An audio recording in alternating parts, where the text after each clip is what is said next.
خرب الله ذا ما غيره، خرب الحسين. راح اروح وين علاوي؟ وين راح؟ راح اغير رمز، اغيره وين عرضه وين عرض الله. لا يا رجل شبيك شبيك يا راجل؟ ليش سب الله؟ ليش سب الله؟ يا حسن صور يا حسن.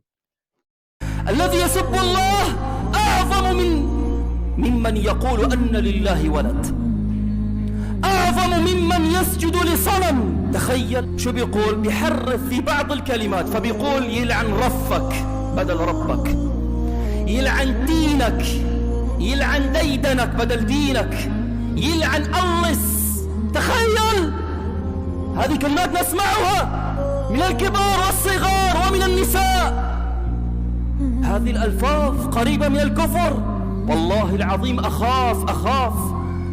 أخاف أن يأمر الله الشهب والنيازك أن تحرقنا، وأن يأمر البحار فتغرقنا، والرياح فتقتلعنا، والأرض فتبتلعنا.